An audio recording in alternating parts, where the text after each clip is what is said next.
Il y a un moment au cours de l'évolution de notre business où on se rend compte que les revenus sont devenus statiques. Plus rien n'avance. Tout devient statique en fait. Et puis on commence à se poser la question, comment est-ce qu'on peut faire pour augmenter nos revenus?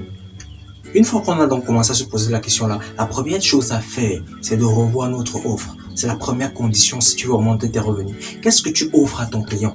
Qu'est-ce que tu lui présentes comme produit ou service? Revois ton offre. Peut-être que ton produit, lui, il est gâté, il ne fonctionne pas bien. Peut-être que ce que le client attend n'est pas ce que tu donnes. Revois ton offre. Réarrange tes paquets. Revois comment est-ce que tu offres ton produit ou ton service à ton client. Je vais te prendre mon cas. Par exemple, par le paravent, lorsque je concevais des logos, lorsque je réalisais des créas, je finis le logo, j'envoie juste les propositions au client. Une fois qu'il valide ses propositions, je lui envoie un seul exemplaire. Mais avec le temps, j'ai dit comment est-ce que je peux améliorer la qualité de mon service. C'est ainsi que j'ai commencé à me dire, ok, je vais envoyer carrément un document pour juste un petit logo. Ça fera une grande différence entre un professionnel que je suis et un amateur qu'on va retrouver un peu de partout. Ce qui fait donc que dorénavant, lorsqu'on me demande un logo, je réalise le logo, j'envoie le logo en fichier PDF sous plusieurs tailles différentes parce que les utilisations également sont différentes. Je conçois en fait toute une charte autour du logo et que je remets au même prix que le logo que je remettais tout auparavant. Donc revois ton offre, revois ton paquet, comment est-ce que tu présentes ou tu donnes ton produit ou ton service à ton client. C'est la première condition. Si tu veux bien sûr augmenter tes revenus. Ensuite, le deuxième élément, la deuxième condition si tu veux augmenter tes revenus, c'est d'offrir un produit ou service rare et unique. Rare et unique.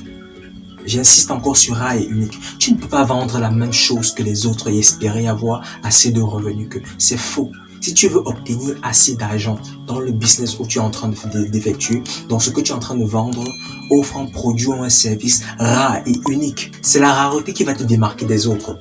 Tu ne vas pas marcher en route et trouver des boutiques gauchées partout. C'est pas tout le monde qui porte du Louis Vuitton. Cette rareté-là apporte une certaine valeur à ton produit ou à ton service. Apporte de la rareté dans ce que tu fais. Et pendant qu'on y est, même tes prix. Franchement, je trouve que idéalement, tu devrais offrir un produit assez de qualité, de très bonne qualité, ou un service de très bonne qualité. Et ainsi, tu peux augmenter tes prix. C'est pas que tu vas offrir un produit low level et puis parce que bon, on va te payer aussi un bas prix. Tu vas juste te limiter à ce niveau-là. Offrir un produit médiocre et attendre un prix médiocre. Non. Augmente la valeur de ton service ou de ton produit. Augmente la qualité de ce que tu offres. Ainsi, tu pourras augmenter la valeur financière de ce que le client pourrait te donner. Et c'est comme ça que tu feras plus de revenus. Parce qu'il faudrait qu'on soit clair. Au lieu de vendre ton produit à 1000 personnes à 100 francs CFA, autant mieux vendre ce même produit qui est de qualité supérieure à juste 10 personnes à 1000 francs CFA. Je vous assure, effectue ce calcul-là déjà parce que gérer la masse, c'est pas évident.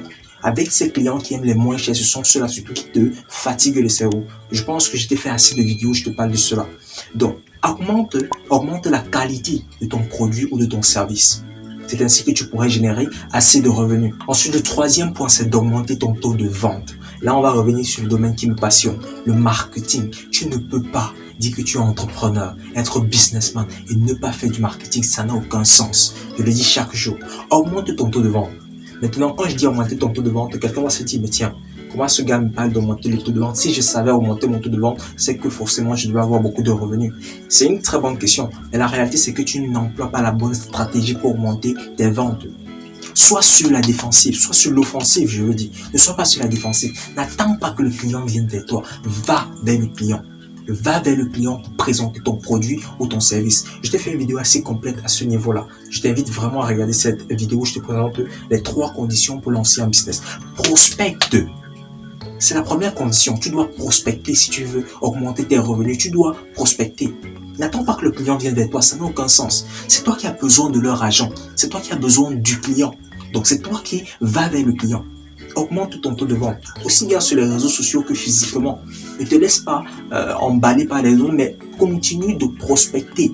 Continue de prospecter, non seulement physiquement, mais comme je disais également sur le digital, sur Facebook, sur les réseaux sociaux.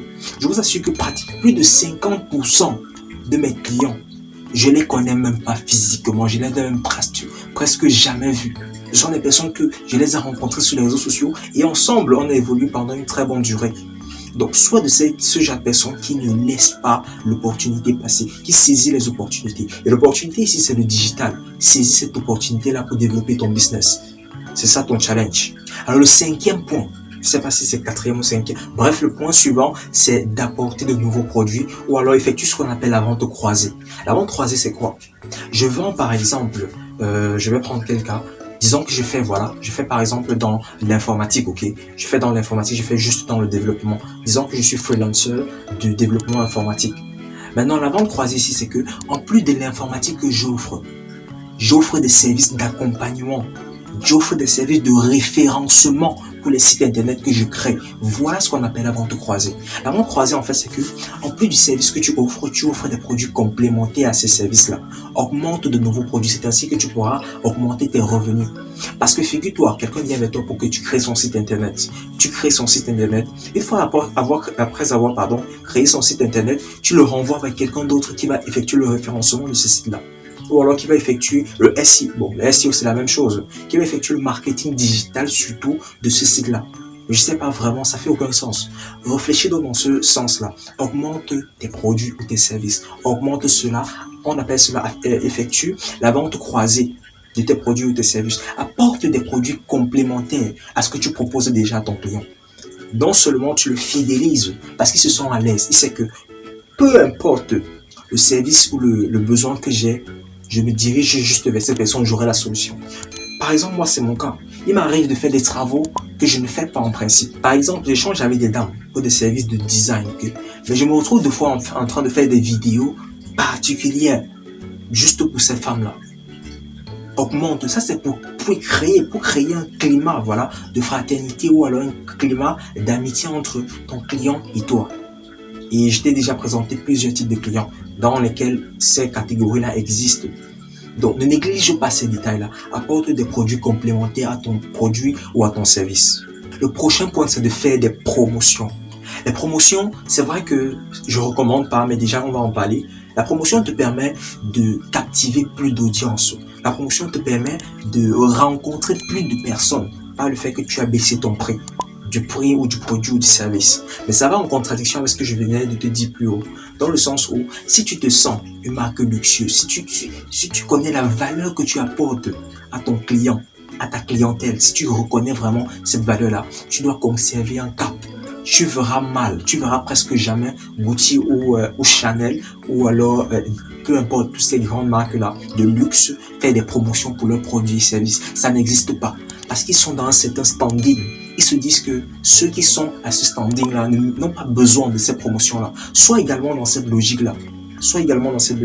Maintenant, si tu es dans la vente conventionnelle, que tu vends des produits, que tu peux réduire les prix sans toutefois avoir à écoper des répercussions voilà, sur la baisse de tes prix, tu peux le faire. Tu peux baisser les prix de tes produits ou tes services. Bien sûr, tu pourras donc augmenter ainsi tes revenus. Alors, le prochain point, c'est de relancer tes clients actifs ou inactifs. C'est de les relancer. Je t'ai dit au départ que le client, c'est un humain comme toi. Il a besoin d'une certaine proximité avec son partenaire, avec son prestataire. Il a besoin d'une certaine relation. Relance tes clients. Le bonjour, le bonsoir est important. Et si déjà, tu ne conserves pas le contact de tes clients, c'est que c'est grave. Relance tes clients. Quand tu échanges avec quelqu'un, quand tu as un marché avec quelqu'un, l'idée, c'est pas de finir le marché, de le laisser, non. Parce que je te dis chaque fois, il est 2 fois plus coûteux d'avoir de nouveaux clients que de conserver ceux qu'on a déjà. Donc, conserve ces clients-là et relance-les. Fais-les comprendre que tu as de nouveaux produits, fais-les comprendre que tu as de nouveaux services. Il faut toujours être dans cette logique-là, de toujours entrer en contact avec des personnes et de les conserver. Conserver la relation qui est entre toi et ces personnes-là. Toujours, c'est important. Le bonjour, le bonsoir, c'est important. Ça ne les agace pas en fait, c'est très important. Si bien sûr tu veux augmenter tes revenus, comme je le disais, cela dépend de toi, cela dépend de ton implication personnelle, de vraiment la famine que tu as pour augmenter donc ces revenus-là. Et enfin, le dernier point que je vais partager avec toi, c'est de te créer ce qu'on appelle des revenus passifs. Maintenant, qu'est-ce qu'un revenu passif dans ton business? Parce qu'il ne faudrait pas qu'on s'égare, restons dans le contexte. Qu'est-ce qu'un revenu passif dans ton business à toi? Le revenu passif de ton business, c'est en fait de l'argent qui va entrer constamment constamment. Donc, pendant que tu évolues, tu es garanti que chaque fin du mois, par exemple, tu as une certaine somme minimale qui va rentrer. Ça, c'est ton revenu passif. Je prends un cas simple. Quelqu'un qui est, revenons dans le cas précédent, du site internet. Toi qui crées par exemple un site internet, tu te dis, ok, une fois que j'ai créé le site internet du client, je ne vais pas laisser le client aller héberger sur quelqu'un d'autre. Tu proposes au client d'héberger son site internet, sachant que mensuellement, il va te verser de l'argent. Mensuellement, tu auras donc la possibilité de toucher de l'argent derrière ça. Tu as déjà créé le site internet, ça passe. Maintenant, l'actif alors, le revenu, je veux dire le revenu passif, pardon, qui est derrière, c'est que l'argent entre constamment sans que tu ne sois toujours en train de travailler. Je prends par exemple les dames que j'ai eu à réaliser leur visuel. Je prends cet exemple-là. Ou même des cartes de visite, voilà. Je finis de réaliser la carte de visite, j'ai encore le fichier numérique de ça. L'avantage, c'est que je sais que en moyenne, chaque mois, les cartes sont déjà finies. À la fin du mois, les cartes sont déjà finies. Ce qui fait qu'on m'appelle constamment par rapport à cela. Tout ce que j'ai à faire, c'est de passer la commande de l'impression des cartes. On passe la commande et cela se fait livrer. Ça fait donc que, en plus du travail actif que j'ai, je sais que chaque fin du mois, j'ai des revenus, des cartes de visite qui viennent. C'est un exemple tout comme un autre exemple. Donc, réfléchis dans ton business, qu'est-ce que tu peux faire pour avoir des revenus passifs, des revenus qui te permettent, qui ne te poussent pas, d'être constamment là pour travailler, mais chaque fin du mois, à une certaine période, à une certaine fréquence, cet argent-là revient. Donc voilà les 7 éléments que je voulais partager avec toi dans cette vidéo pour augmenter tes revenus passifs en tant que businessman ou en tant que freelancer. J'espère que tu as enjoyé cette vidéo. Et si c'est le cas, n'oublie pas de me laisser un pouce bleu, de t'abonner à la chaîne surtout. Parce qu'il s'agit en fait d'une communauté de jeunes qui croient avec des talents, avec des dons qu'ils ont reçus de Dieu. Ils sont capables de réaliser de grandes choses dans ce monde. Donc si toi également tu veux faire partie de cette aventure, tu es prié de t'abonner à la chaîne et surtout d'activer la cloche de notification pour ne pas rater les prochains épisodes. Donc moi je vais te laisser ici pour cette vidéo. Je te dis, it's now. Do it and stay hungry. Pour les francophones, c'est maintenant. Fais-le et reste affamé. Peace.